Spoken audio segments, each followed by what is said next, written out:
नमस्कार, आप देख रहे हैं हमारा खास कार्यक्रम न्यूज पंच और मैं हूं आपके साथ कृतिका। जहां न्यूज पंच में खबरें सिर्फ खबर नहीं रह जाती बल्कि पावरफुल इंपैक्ट के साथ आप सभी के सामने रखी जाती है और न्यूज पंच में हर खबर की तह तक जाया जाता है।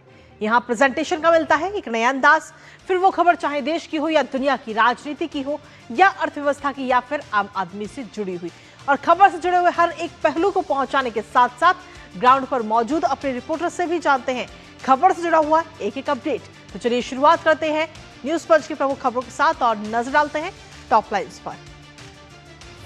तो सबसे पहली और प्रमुख खबर, फास्ट सुनवाई, खत्म होगी लड़ाई। जी हां, ये सवाल इस समय हर किसी के जहन में है क्योंकि खुद प्रधानमंत्री नरेंद्र मोदी ने ये बात साफ कर दी कि अब फास्ट सुनवाई होगी पेपर लीक मामले को लेकर, लेकिन क्या उसके बाद में जो लड़ाई है वो अब खत्म हो जाएगी? जिस तरीके से विपक्ष भी लगातार इस पूरे मामले को मुद्दा बना रहा है, क्या अब वो खत्म हो जाएगा? बताएंगे इस खबर के बारे में भी विस्तार से, लेकिन इसके साथ ही जो दूसरी प्रमुख खबर, जो विपक्ष वर्सेस सरकार इस समय नजर आ रहा है और गतिरोध लगातार बरकरार है।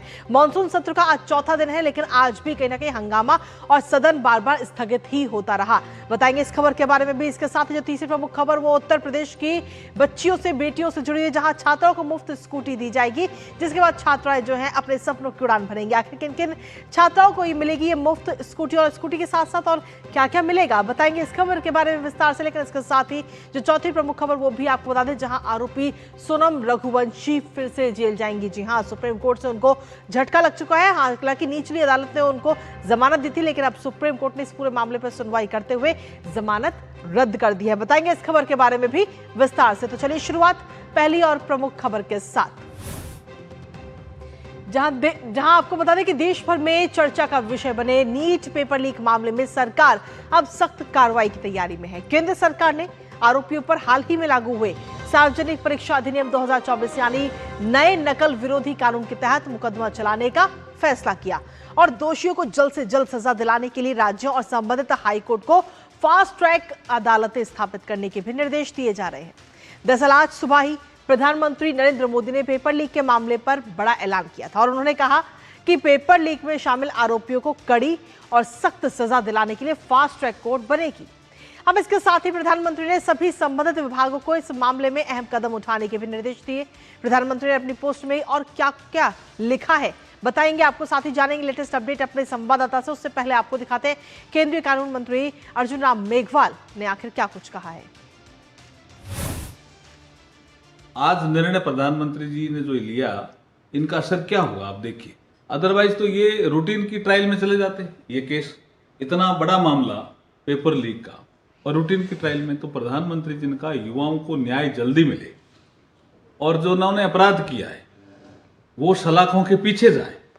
इसके लिए स्पीडी ट्रायल होगा, डे टू डे बेसिस पे ट्रायल होगा और उनको जल्दी सजा मिलेगी तो युवाओं को न्याय मिलेगा। बहुत बहुत धन्यवाद। केंद्रीय कानून मंत्री अर्जुन राम मेघवाल हैं। उन्होंने कहा कि जल्दी जो फास्ट ट्रैक के गठन की बात कही गई है, उसके लिए चीफ जस्टिस को 4 जगह पर, जो हाईकोर्ट के चीफ जस्टिस है, उनको पत्र लिखा जाएगा और फास्ट ट्रैक का गठन किया जाएगा। शैलेंद्र मिश्र, डीडी न्यूज, दिल्ली। तो फास्ट ट्रैक कोर्ट जो है वो 4 जगहों पर गठित होगी, जिससे कहीं ना कहीं इस पूरे मामले पर जल्द से जल्द सुनवाई होगी और कड़ी से कड़ी सजा आरोपियों को दी जाएगी। हमारे साथ हमारे सहयोगी राजेश राज इस वक्त जुड़ गए हैं, सीधा उनका रुख करेंगे ताजा अपडेट के लिए। राजेश, क्या कुछ लेटेस्ट अपडेट आपके पास में? प्रधानमंत्री की तरफ से आज सुबह सुबह एक पोस्ट किया गया, जिसके बाद अब कहीं ना कहीं एक के बाद एक कदम सरकार की तरफ से उठाए जा रहे हैं इस पूरे मामले को लेकर, जिससे कि आरोपियों को सख्त से सख्त सजा दिलाई जा सके जल्द से जल्द। राजेश, देखिए, बिल्कुल प्रधानमंत्री का जब ट्वीट सुबह आया उसके बाद सरकार पूरी हरकत में है और आपने देखा कि 4 राज्यों के साथ संपर्क साधने की बात जो है वो आई है कि फास्ट ट्रैक कोर्ट के लिए जो कानून मंत्रालय है करेगा। तो निश्चित तौर पर सरकार जो है वो पूरी तौर पर जो छात्र हैं जिनके साथ गलत हुआ है, जिनके साथ अन्याय हुआ है, उसको लेकर सरकार संजीदगी दिखा रही है और जो भारत सरकार के तमाम जो मंत्रीगण हैं वो यहाँ आकर अब संसद भवन के मकर द्वार पर आकर वो अपनी बात रख भी रहे हैं। वो बता रहे हैं, शिवराज सिंह ने भी आकर के कहा कि हम चाहते हैं कि सदन में चर्चा हो। प्रहलाद जोशी जो सीनियर मिनिस्टर हैं, एक्स पार्लियामेंट्री अफेयर्स मिनिस्टर हैं, उन्होंने भी आकर के मीडिया से बातचीत की। गजेंद्र शेखावत की बात करें, ललन सिंह की बात करें, तो कुल मिलाकर हम देख रहे हैं कि जो संसद के भीतर जो गतिरोध है उसमें सत्ता पक्ष के जो केंद्रीय मंत्रीगण हैं वो आकर के मीडिया से बात कर रहे हैं, अपनी बात रख तरफ से भी लगातार जो है उनके प्रवक्ता और उनके जो वरिष्ठ नेतागण हैं वो अपनी बात रखने की कोशिश कर रहे हैं, लेकिन विपक्ष अपनी मांगों पर अभी भी अड़ा हुआ है और अब देखना होगा कि आने वाले दिनों में उनका क्या कुछ रुख सामने आता है, ये देखने वाली बात होगी। बहरहाल हम देख पा रहे हैं कि लोकसभा की कार्रवाई जो है वो कल दिन में 11 बजे तक के लिए स्थगित कर दी गई है। तो निश्चित तौर पर सदन की कार्रवाई विपक्ष जो है बाधित कर कहीं ना कहीं सरकार के साथ खुद को एसोसिएट नहीं कर रहा है। सरकार हमेशा चाह रही है, सरकार ने कई मोर्चे पर अपील भी की है कि विपक्ष जो है रचनात्मक सहयोग करे और सदन चलाए, सदन में आकर अपनी बात रखे। और वाकई विपक्ष के पास एक ये बड़ा मौका होता है, जब आप सदन में जाते हैं, सदन में अपनी बात रखते हैं, तो सरकार को घेरने के लिए सदन सबसे बेहतर मौका प्रदान करता है, जहां पर आप कई एंगल से अपनी परतें खोल सकते हैं, अपनी जो जानकारियां हैं वो देश के सामने साझा कर सकते हैं। लेकिन जब चर्चा नहीं होगी तो फिर कहीं ना कहीं जो नुकसान है देश का, वो करोड़ों रुपए का नुकसान तो सदन के नहीं चलने से हो ही रहा है। विपक्ष अपनी हठधर्मिता पर अड़ा हुआ है और सत्ता पक्ष की अपील का असर उनके ऊपर किसी भी तरह का दिखाई नहीं पड़ रहा है। राजेश, कुल मिलाकर ये कह सकते हैं कि मॉनसून सत्र जो कि 13 अगस्त तक चलना है, लेकिन आज चौथा दिन, और चौथा दिन भी बिना कामकाज के, कि कोई कामकाज आज भी नजर नहीं आया। और जैसा कि आपने बताया भी कि कल सुबह 11 बजे तक के लिए सदन की कार्रवाई को स्थगित कर दिया गया। तो आखिर कैसे कामकाज होगा, कैसे समन्वय बैठ पाएगा, क्योंकि विपक्ष तो राजी ही नहीं हो रहा है चर्चा करने के लिए। जो ये मॉनसून सत्र है उसका ये कह सकते हैं कि सेकंड लास्ट डे है पहले हफ्ते का। कल एक हफ्ता पूरा हो जाएगा, मंडे टू फ्राइडे। अगर हम बात करें तो कोई कामकाज नहीं हो पाया, कल इस हफ्ते का आखिरी दिन होगा। और अगर कल भी कुछ कामकाज नहीं हो पाया तो निश्चित तौर पर जो पहला हफ्ता है पूरी तौर पर मॉनसून सत्र का वो जो है वो धुल जाएगा, वॉश आउट हो जाएगा।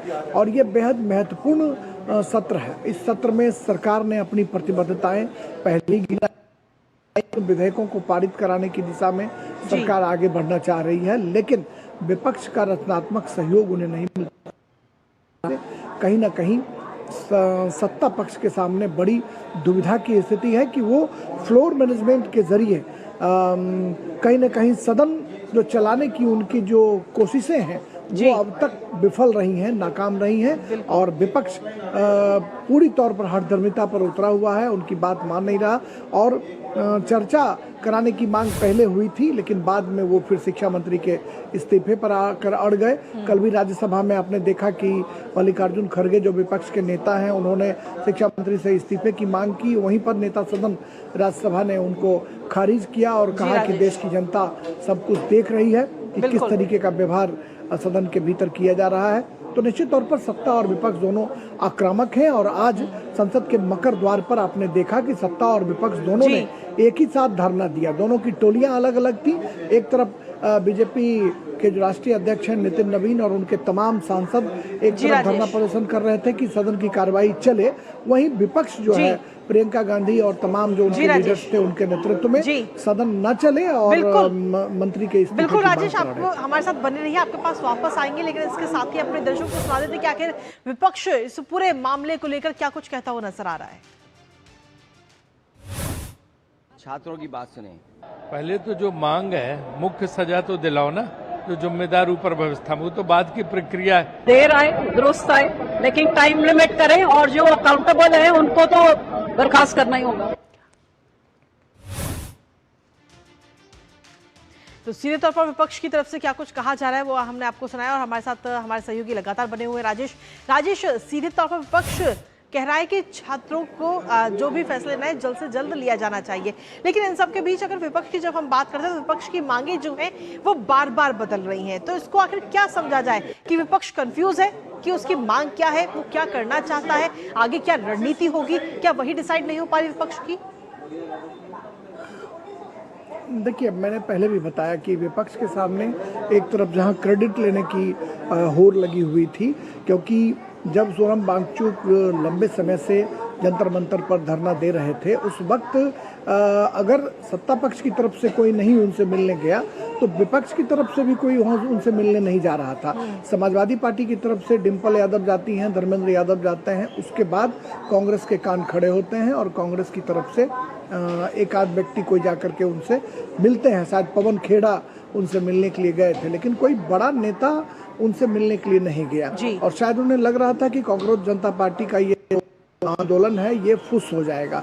लेकिन जब आंदोलन ने गति पकड़ी, पक्ष के लोग जो हैं वो क्रेडिट लेने की होड़ में लग गए और राहुल गांधी प्रियंका सड़कों पर उतरी, प्रधानमंत्री आवास का घेराव करने के लिए गई। उनके मुद्दे जो हैं वो बदलते चले गए, मुद्दे डाइल्यूट होते चले गए। तो निश्चित तौर पर विपक्ष के सामने एक हम कह सकते हैं कि मुद्दों की कमी तो नहीं है, लेकिन मुद्दों की परख और जो समझ विकसित होनी चाहिए कि हमें किस मुद्दे पर अड़ना चाहिए, वो अब तक जो है साफ स्पष्टता के साथ दिखाई नहीं पड़ रही है। कभी सदन तो कभी मंत्री का इस्तीफा। ठीक है राजेश, आपके पास वापस आएंगे, लेकिन इसी बीच इन सबके बीच में भारतीय जनता पार्टी ने कांग्रेस और लोकसभा में विपक्ष के नेता राहुल गांधी पर तीखा हमला कर दिया है और तेज हमला कर दिया, जहां भारतीय जनता पार्टी के राष्ट्रीय महासचिव तरुण चुग ने राहुल गांधी पर चर्चा से बचने का आरोप लगाया और कहा कि देश जानना चाहता है कि आखिर वो बहस से क्यों भाग रहे। आइए आपको सुनाते हैं। रोटियां और राजनीतिक घोटियां सेट करने का प्रयास राहुल गांधी सहित ये भ्रष्ट युवराज युवरानियों का टोला कर रहा है। आइए चर्चा करिए। दुनिया के सबसे बड़े लोकतंत्र की, दुनिया की सबसे बड़ी पंचायत आपके शब्दों को सुनना चाहती है। सच तो ये है, चोर की दाढ़ी में तिनका। ये तिनका बता रहा है कि राहुल गांधी जी के पास बताने को कुछ नहीं। अगर चर्चा हुई तो उनका झूठ का भ्रम, उनकी झूठ की कवायद टूट जाएगी और प्रधानमंत्री श्री नरेंद्र मोदी जी के नेतृत्व में भारत की सरकार नौजवान बच्चों के हक में है, बच्चों के साथ है। बच्चों के भविष्य के साथ किसी भी सूरत में खिलवाड़ होने नहीं दिया जाएगा। फास्ट ट्रैक कोर्ट बनाई जाएगी और एक एक दोषी को कठोरतम सजा दी जाएगी। तो तरुण चुग को आपने सुना, जो सीधे तौर पर कह रहे हैं कि कहीं ना कहीं इस पूरे मामले को लेकर के लगातार चर्चा से कहीं ना कहीं राहुल गांधी इस समय भागते हुए नजर आ रहे हैं, क्योंकि मानसून सत्र की जब हम बात करते हैं तो ये सबसे बेहतरीन मौका है अपनी बात रखने के लिए संसद के अंदर, लेकिन कहीं ना कहीं विपक्ष जो है वो इससे चर्चा करने से भाग रहा है। पहले हालांकि विपक्ष की तरफ से ही मांग की जा रही थी कि इस पूरे मामले को लेकर सदन में चर्चा होनी चाहिए, लेकिन जब सरकार इस पर चर्चा कराने के लिए तैयार है तो आखिर विपक्ष क्यों इससे बचता हुआ नजर आ रहा है, क्यों विपक्ष इससे भाग रहा है, जिससे कहीं ना कहीं विपक्ष पर कई सारे सवाल इस समय खड़े हो रहे हैं। और इसी बीच रुकेंगे न्यूज पंच में एक छोटे से ब्रेक के लिए, आप बने रहिए हमारे साथ। महिलाओं के कल्याण और स्वाभिमान के लिए माननीय प्रधानमंत्री श्री नरेंद्र मोदी जी के मार्गदर्शन में और मुख्यमंत्री श्री नायब सिंह सैनी जी के नेतृत्व में हरियाणा में अनेक योजनाएं चलाई जा रही हैं। आपकी बेटी हमारी बेटी योजना के तहत बेटी के जन्म पर 21,000 रुपए की वित्तीय सहायता उसके भविष्य को सुरक्षित करती है। इस योजना से अब तक लगभग 6 लाख से अधिक बेटियों को करीब 1,250 करोड़ रुपए की राशि का लाभ मिल चुका है। प्रधानमंत्री जी के मार्गदर्शन में ही साथियों हरियाणा सरकार ने भी महिलाओं के सशक्तिकरण के लिए अनेक योजनाएं वो लागू की हैं। हरियाणा में पंचायती राज संस्थाओं में साथियों, चाहे हमारी नगर पालिकाएं हैं, चाहे पंचायती राज संस्थाएं हैं, हरियाणा के अंदर 50% महिलाओं को अधिकार दिया गया है। और जहां पर महिलाएं काम कर रही हैं साथियों, वहां का अलग ही आप लोग देख रहे हैं विकास की गति वो अलग होती है। माननीय मुख्यमंत्री श्री नायब सिंह सैनी जी के नेतृत्व में महिलाओं के आत्मसम्मान को बल देते हुए शुरू की गई दीनदयाल लाडो लक्ष्मी योजना हरियाणा में महिलाओं को खुशी और सम्मान दे रही है। हरियाणा सरकार की ये यात्रा जारी है, एक ऐसे समाज के निर्माण की यात्रा जहां हर बेटी सुरक्षित हो, शिक्षित हो और आत्मनिर्भर हो। नारी शक्ति हमारी ताकत। और ब्रेक के बाद एक बार फिर से स्वागत है आप सभी का। खबरों में आगे बढ़ते बात करते हैं अब उत्तर प्रदेश की, जहां सरकार ने बेटियों की उच्च शिक्षा को बढ़ावा देने और उन्हें आत्मनिर्भर और मजबूत बनाने की दिशा में एक बड़ा कदम उठाया है। मुख्यमंत्री योगी आदित्यनाथ की अध्यक्षता में हुई कैबिनेट बैठक में रानी लक्ष्मीबाई स्कूटी योजना संबंधित दिशा निर्देशों को मंजूरी दे दी गई है और इस योजना के तहत जो पात्र छात्राएं हैं उनको मुफ्त स्कूटी उपलब्ध कराई जाएगी। हालांकि हर छात्रा को इसका लाभ नहीं मिल पाएगा क्योंकि सरकार ने इसके लिए पात्रता, चयन प्रक्रिया, स्कूटी खरीद और वितरण को लेकर कुछ नियम भी तय कर दिए हैं। आखिर किस किस को मिलेगी स्कूटी बताएंगे आपको, साथ ही जानेंगे लेटेस्ट अपडेट अपने सहयोगी से। उससे पहले आपको दिखाते हैं अब स्कूटी पर सपनों की उड़ान। तो उत्तर प्रदेश के अंदर ये बड़ा फैसला और अब उत्तर प्रदेश के अंदर छात्रों को मुफ्त स्कूटी दी जाएगी। यूपी में छात्रों को मुफ्त स्कूटी दी जाएगी और छात्राएं जो हैं अपने सपनों की उड़ान भरती हुई नजर आएंगी। रानी लक्ष्मीबाई स्कूटी योजना को इस समय मंजूर कर लिया गया है दिशा निर्देशों के साथ और कॉलेज आना जाना जो है वो अब छात्राओं के लिए बेहद ही आसान हो जाएगा। पढ़ाई जो है वो बीच में नहीं रुकेगी। हालांकि पहले चरण की हम बात करें इस योजना के तो पहले चरण में 50,000 छात्राओं को इसका सीधे तौर पर लाभ मिलेगा और साथ ही जो दूर दराज के क्षेत्र हैं उन छात्राओं को मदद मिलेगी अपनी पढ़ाई पूरी करने के लिए, आत्मनिर्भर बनाने के लिए और वो खुद अपने आप में मजबूत होती हुई नजर आएंगी और किसी भी कारण से उन्हें बीच में अपनी पढ़ाई नहीं छोड़नी पड़ेगी। तो छात्राओं को ये मुफ्त स्कूटी देने की बात और साथ ही सपनों की उड़ान भरती हुई नजर आएंगी। इसको लेकर के भारतीय जनता पार्टी के विधायक योगेंद्र उपाध्याय का क्या कुछ कहना है आपको सुनाते हैं। हम लोग प्रत्येक विश्वविद्यालय, प्रत्येक निजी विश्वविद्यालय और प्रत्येक सरकारी, निजी, एडेड सभी महाविद्यालयों को उनके जो छात्राएं हैं और उन छात्राओं को जो टॉप 5% की होंगी उनको स्कूटी देंगे। उसमें एक पैकेज भी शामिल कर रहे हैं जैसे कि उस का रजिस्ट्रेशन शुल्क स्कूटी का, उसकी 1 साल की बीमा और उसके एसेसरीज का खर्चा सरकार वहन करेगी। तो छात्रों को स्कूटी तो मिलेगी ही लेकिन इसके साथ ही और भी कई सारे लाभ मिलेंगे। आखिर किन किन छात्रों को ये लाभ मिलेगा सबसे पहले वो आपको बताते हैं। शैक्षणिक सत्र 2025 और 26 की जो छात्राएं होंगी वो इसका लाभ उठा सकती हैं और साथ ही उस छात्रों को उत्तर प्रदेश की मूल निवासी होना चाहिए, वो इसका फायदा उठा सकती हैं। साथ ही प्रदेश में विश्वविद्यालय और महाविद्यालयों में से स्नातक उत्तीर्ण जो छात्राएं होंगी उनको फायदा मिलेगा। मेरिट के आधार पर इसका चयन किया जाएगा और जो टॉप 5 की जो छात्राएं होंगी, टॉप 5% छात्राएं होंगी उनको चयन किया जाएगा और उनको सीधे तौर पर इस योजना का लाभ मिलेगा, यानी कि वो स्कूटी अपने घर ले जा सकेंगी जिसकी वजह से वो आत्मनिर्भर बनेंगी, अपने आप में मजबूत बनेंगी। लेकिन बात सिर्फ स्कूटी की नहीं है बल्कि सरकार की तरफ से स्कूटी के साथ साथ और बहुत कुछ मिलने जा रहा है क्योंकि सरकार की तरफ से स्कूटी के साथ साथ आपको हेलमेट भी मिलेगा, बीमा भी मिलेगा, रजिस्ट्रेशन उसका मुफ्त मिलेगा, 4 लीटर पेट्रोल मिलेगा और साथ ही जो स्कूटी के साथ में जो जरूरी एक्सेसरीज हैं वो भी आपको दी जाएंगी। तो सीधे तौर पर स्कूटी के साथ साथ ये 5 चीजें और आपको मिलेंगी। तो कहीं ना कहीं जो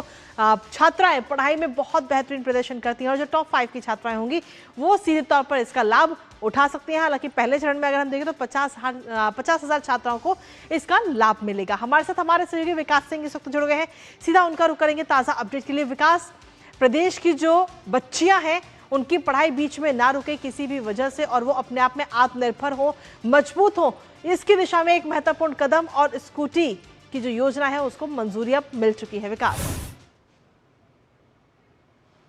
जी बिल्कुल, और खास तौर से लड़कियों की शिक्षा को लेकर, सुरक्षा को लेकर और आत्मनिर्भरता, ये तीनों चीजें जोड़ती है यह योजना और खास तौर से उन जगहों पर जो ग्रामीण अंचल में है, क्योंकि ग्रामीण इस स्कूटी को जो दिया जा रहा है इसका चयन किया गया है, ये पेट्रोल से चलने वाली स्कूटी होगी। चूंकि ग्रामीण अंचल में अभी इलेक्ट्रिक चार्जिंग की सुविधाएं कम है, इसी के मद्देनजर सरकार ने इस बात का ध्यान रखा है कि वहां पर इन छात्राओं को जब मिलेगी ये स्कूटी तो वो अपनी पढ़ाई कर सकेंगी। और सबसे बड़ी बात होती है कि जो कॉलेज होते हैं, महाविद्यालय होते हैं या डिग्री कॉलेज होते हैं वो थोड़ी दूरी पे होते हैं, तो आमतौर पे घर वाले जो ग्रामीण क्षेत्रों के हैं वो इसमें ड्रॉप आउट के केस वहां पर काफी नजर आते हैं। तो ऐसे में उनकी उपस्थिति होगी, उनको एक संबल मिलेगा, एक सुरक्षा होगी। जब घर वालों को भी इस बात की निश्चिंता रहेगी कि उनकी बेटी अपने साधन से जा रही है, इंस्टीट्यूट जा रही है, तो कहीं ना कहीं इससे काफी ज्यादा मनोबल मिलेगा। और साथ साथ जो युवतियां हैं, जो छात्राएं हैं, उनके लिए एक बड़ी खुशी की बात है कि उनको ये गिफ्ट मिल रहा है मुख्यमंत्री योगी आदित्यनाथ की तरफ से, सरकार की तरफ से, और जो ये वादा निभाया गया था 2022 में वो जाकर पूरा हो रहा है। इससे कहीं ना कहीं बिल्कुल उनके स्वावलंबन की दिशा में एक बड़ा कदम है, खासतौर से इन छात्राओं के लिए। जब उनको अपनी स्कूटी मिलेगी और उससे जब वो पढ़ने जाएंगी तो उनका आत्मबल, आत्मविश्वास और ज्यादा बढ़ेगा। इसके साथ ही आपसे ये भी जानना चाहेंगे कि आखिर प्राथमिकता आखिर किन किन छात्राओं को मिलती हुई नजर आएगी स्कूटी देने में? देखिए, इसमें जो पात्रता का चयन किया गया है, टॉप 5% को चयन किया गया है, तो ऐसे में वो जो मेधावी छात्राएं हैं उनको ये स्कूटी प्रदान की जाएगी पहले चरण में, और इसके आगे के चरण में सरकार और देखेगी। लेकिन फिलहाल अभी उन्होंने टॉप 5% का चुनाव किया है और ये पूरे प्रदेश में बांटी जाएगी। चूंकि इसकी योजना की मंजूरी अब कैबिनेट ने दे दी है, तो अब पात्रता चयन का प्रक्रिया शुरू हो गई है और जल्द से जल्द इनको वितरण किया जाएगा। चलिए, बहुत बहुत शुक्रिया तमाम जानकारी और अपडेट्स हमारे साथ साझा करने के लिए विकास, इस महत्वपूर्ण खबर से जुड़ी हुई। और इसी के साथ चलिए अब रुक करते हैं हमारी तीसरी महत्वपूर्ण खबर का। हनीमून के दौरान पति राजा रघुवंशी की हत्या के चर्चित मामले में आरोपी सोनम रघुवंशी को सुप्रीम कोर्ट ने बड़ा झटका दिया है। अदालत ने गुरुवार को उसकी जमानत रद्द करते हुए 3 हफ्ते के अंदर आत्मसमर्पण करने के आदेश दे दिए हैं। आरोपी पत्नी सोनम रघुवंशी को मिली जमानत के खिलाफ मेघालय सरकार ने सुप्रीम कोर्ट में याचिका दाखिल की थी और पिछली सुनवाई के दौरान सुप्रीम कोर्ट ने सोनम के वकील को 2 विकल्प दिए थे और पूछा था कि क्या सोनम रघुवंशी सरेंडर करेंगी या फिर कोर्ट उनकी जमानत को रद्द करने का फैसला दे।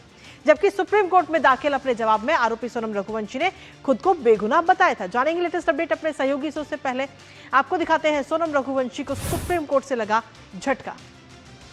तो जी हां, सोनम रघुवंशी को सुप्रीम कोर्ट से ये बड़ा झटका लगा है, जहां सुप्रीम कोर्ट में सरेंडर करने के लिए सुप्रीम कोर्ट ने 3 हफ्ते का समय दिया है कि सोनम रघुवंशी 3 हफ्ते के अंदर खुद ही सरेंडर कर दें।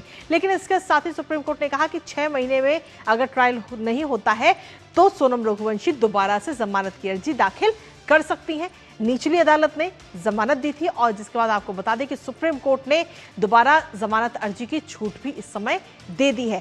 दरअसल 84 दिनों से जेल से बाहर है सोनम रघुवंशी और अब उनके पास में 3 हफ्ते का वक्त है। 3 हफ्ते के अंदर उन्हें खुद ही सरेंडर करना होगा। मेघालय सरकार की तरफ से याचिका दाखिल की गई थी और पति की हत्या का आरोप है सोनम रघुवंशी पर, जिसके बाद इस पूरे मामले पर जमानत उन्हें निचली अदालत की तरफ से दी गई थी और सुप्रीम कोर्ट में जब ये सुनवाई हुई तो सुप्रीम कोर्ट ने जमानत को रद्द कर दिया। ताजा अपडेट लेते हैं, हमारे साथ हमारे सहयोगी विकास सारथी इस वक्त जुड़ गए हैं, सीधा उनका रुख करते हैं। विकास, आज जो सुनवाई हुई उसमें क्या कुछ नजर आता है, क्योंकि अभी फिलहाल अब 3 हफ्ते का समय दिया गया सोनम रघुवंशी को सरेंडर करने के लिए? बिल्कुल, देखिए, मेघालय सरकार की ओर से सॉलिसिटर जनरल जब पेश हुए थे तो उन्होंने ये बड़ी दलील रखी थी कि एक टाइपिंग एरर के चलते हत्या जैसे मामले में जमानत दे दी जाती है, ये बहुत गंभीर मामला है। जब सुप्रीम कोर्ट ने सारी दलीलें सुनी मेघालय सरकार की तो उसी वक्त कोर्ट का ये रुख नजर आ गया था कि कोर्ट ने 2 विकल्प दिए थे, या तो सोनम रघुवंशी खुद इस बात के लिए तैयार हो जाएं कि वो सरेंडर कर देंगी या सुप्रीम कोर्ट मेरिट्स पर इस याचिका पर अपना आदेश देगा। अब कोर्ट ने उनको ये एक मौका दे दिया है कि आप 6 महीने में अगर विटनेसेस पूरे नहीं होते हैं, उनकी स्टेटमेंट रिकॉर्ड नहीं होती है, तो आप नई जमानत याचिका दायर कर सकती हैं। लेकिन फिलहाल सोनम रघुवंशी को वापस जेल जाना होगा।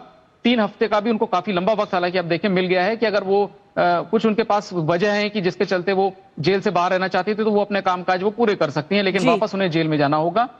सिर्फ एक टाइपिंग एरर था। आप याद करें कि बीएनएस का सेक्शन 103 था जो कि पुलिस की एफआईआर में दर्ज किया जाना चाहिए था, लेकिन गलती से वो 403 टाइप हो गया था और इसी टेक्निकल ग्राउंड पर सोनम रघुवंशी को जमानत मिल गई थी, क्योंकि कोर्ट को लगा था कि ये बहुत ही कैजुअल तरीके से ये पूरा मामला पुलिस ले रही है। हालांकि उन सभी भूलों को बाद में सुधार दिया गया, लेकिन वो जमानत उनकी बरकरार रही। सुप्रीम कोर्ट ने आज साफ कर दिया है कि उन्हें वापस जेल में जाना हो। चलिए, बहुत बहुत शुक्रिया तमाम जानकारी और अपडेट्स हमारे साथ साझा करने के लिए विकास, इस महत्वपूर्ण खबर से जुड़ी हुई। तो सीधे तौर पर सोनम रघुवंशी के पास अब सिर्फ 3 हफ्ते का समय है और 3 हफ्ते के अंदर उन्हें खुद ही सरेंडर करना होगा। और इसी के साथ फिलहाल न्यूज पंच मुझे और हमारी पूरी टीम को दीजिए अनुमति। कल सुबह 10:30 बजे फिर होगी आपसे मुलाकात। तब तक के लिए नमस्कार।